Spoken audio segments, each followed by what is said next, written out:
Amis cinophiles, bonjour et bienvenue dans cette nouvelle vidéo dans laquelle on va parler du thé chinois. J'ai fait une vidéo il y a quelques jours, tu vois, tu as le lien qui s'affiche ici en haut à droite dans la petite fiche là, dans laquelle on parlait du thé, la consommation du thé, la conservation du thé, comment faire pour qu'il garde son goût aussi sur le long terme, est-ce qu'on peut boire du thé quand la date limite de consommation est dépassée, des choses comme ça.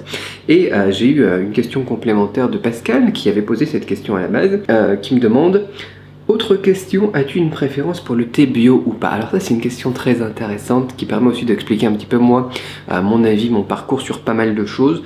Je suis pas forcément pour le thé bio parce qu'il est bio. Tu vois, j'ai presque envie de dire, j'en ai rien à faire que ça soit étiqueté bio. L'important pour moi c'est qu'il ait bon goût. Alors déjà, avant qu'on me dise ouais le gars c'est vraiment pas un écologiste, il aime pas le bio, etc.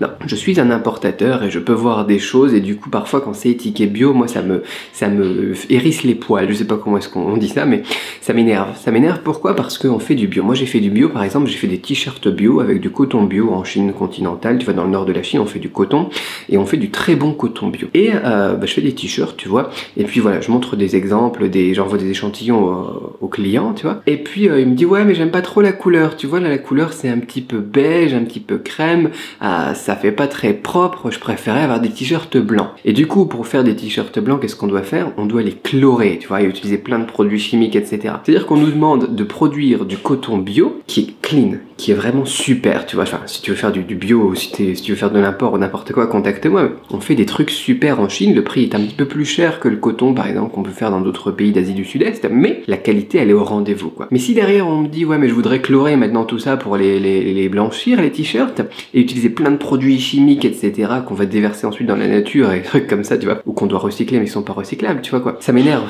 ça sert à quoi de faire du bio si c'est pour réutiliser après derrière des produits chimiques? Pourquoi est-ce qu'on va dire on va pas utiliser de pesticides, de trucs qui abîment la nature, etc. Voilà, blablabla, comme ça c'est un argument marketing pour eux, et derrière, paf, on utilise plein de produits chimiques pour traiter le produit ensuite, quoi. Aucun intérêt. Donc, voilà, il y a pas mal de trucs qui sont étiquetés bio, qui me hérissent les poils, tu vois, des trucs qu'on nous vend en bio et qu'on met dans 3 sachets plastiques, dans 3 emballages ou n'importe quoi au supermarché.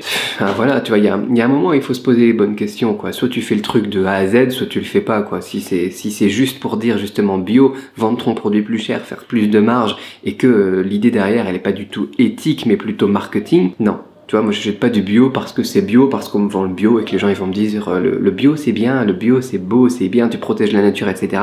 Alors qu'en fait ce qu'on a fait derrière c'est pire que ce qu'on aurait pu faire, tu vois, qu'on aurait fait à la base si c'était pas du bio, quoi. Donc aucun intérêt. Donc ouais, moi je suis pas très bio parce que c'est bio. Par contre, pourquoi est-ce que j'aime le thé bio et aussi le café bio? Tu vois, moi je bois 2 cafés ici en Thaïlande, un qui est pas bio et un qui est bio, et au niveau du goût, voilà, c'est pour le goût en fait. Le problème avec les pesticides et les produits qu'on utilise pour traiter le thé, c'est que ça laisse un goût. Ça laisse un petit goût un peu âpre, un peu amer sur les feuilles.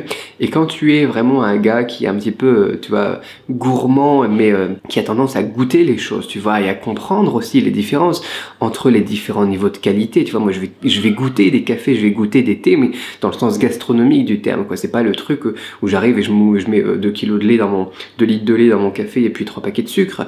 Moi je bois le thé comme le café pur, pour bien sentir les goûts, les arômes, etc. Comprendre un petit peu, tu vois, les effets. Je connais les termes techniques en chinois, mais je les connais pas en français, tu vois, mais qui laissent un petit goût un petit peu fumé dans la bouche, un petit peu charbonné ou des choses comme ça. Moi, c'est ce que j'adore, tu vois. Pour le thé, pareil. Tu vois, t'en as qui te laissent des arrière-goûts, t'en as qui te redonnent un deuxième goût quand il repasse dans le sang une deuxième fois et tu le sens dans la bouche, enfin des choses comme ça. Moi, c'est ce que j'aime. Et le problème, quand tu goûtes du thé qui n'est pas bio, généralement, t'as un vieux petit goût un petit peu dégueu, un petit peu âpre, un petit peu amer, qui est en fait le goût des pesticides, qui est le goût des produits qu'on a utilisés. Donc pourquoi est-ce que j'aime le thé bio et pourquoi est-ce que je bois du thé bio? C'est parce que généralement quand je vais goûter des thés à mon fournisseur en Chine, tu vois, mon grossiste en Chine, je t'emmènerai peut-être avec moi si j'y retourne là, je pense pas avoir fait de vidéo là-bas. C'était un fournisseur de mon beau-père avant, mon beau-père il tenait un restaurant, café, il a ouvert des restaurants au Cambodge, etc. Donc il m'a présenté ses fournisseurs de café et de thé. Donc j'étais chez lui et je goûtais des trucs, et puis j'ai goûté pas mal de trucs, mais je m'en foutais au final de savoir lequel était bio ou pas. Mais à la fin, quand je choisis les thés, la plupart étaient bio, et malheureusement, bah, c'est parce que, enfin malheureusement, c'est parce que le goût était meilleur tout simplement. Donc pourquoi est-ce que je mange du thé bio? Pourquoi est-ce que je bois plutôt du thé bio? C'est parce que le goût est meilleur. Mais je voulais insister dans cette vidéo aussi sur le fait, avec toute mon expérience avec la Chine, l'import-export, etc., que c'est pas parce que c'est bio que c'est forcément meilleur, c'est pas parce que c'est bio que c'est forcément meilleur pour la planète non plus, attention. Donc voilà, j'avais envie de parler de tout ça, donc bah, je l'ai fait maintenant.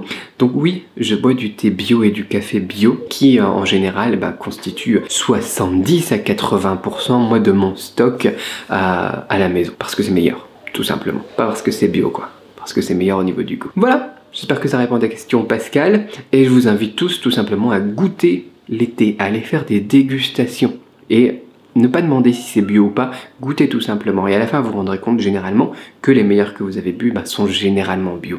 Voilà, c'est bon à savoir. Parce que si après on vous dit ouais c'est bio avant que vous goûtiez, vous avez un petit biais cognitif qui va vous dire ouais parce que c'est bio c'est meilleur. Comme quand on voit une belle bouteille de vin ou n'importe quoi, on va se dire parce que la bouteille est belle alors ça vaut plus, tu vois. Ça marche très bien en Chine aussi, vous faites des belles bouteilles avec un vin à 2 € dedans, ça se vend comme des petits pains. Tandis que si vous avez une vieille bouteille un peu toute pourrie avec un vin de grande qualité dedans, ça marche moins bien. Bon. Voilà quoi, l'habit ne fait pas le moine, goûtez à l'aveugle et ensuite vous m'en direz des nouvelles, je pense que vous aurez un gros pourcentage de thé bio dedans. C'est tout, c'est tout. Pascal, j'espère que ça répond à ta question. Si vous avez d'autres questions vis-à-vis du thé, moi le thé et le café c'est des choses que j'adore. Je vais faire une série de vidéos sur le thé chinois je pense. Laissez-moi les commentaires dans la description de cette vidéo, laissez un pouce bleu si ça vous a plu. Abonnez-vous si ce n'est pas déjà fait, moi je vous dis à très vite pour une autre vidéo, bye bye.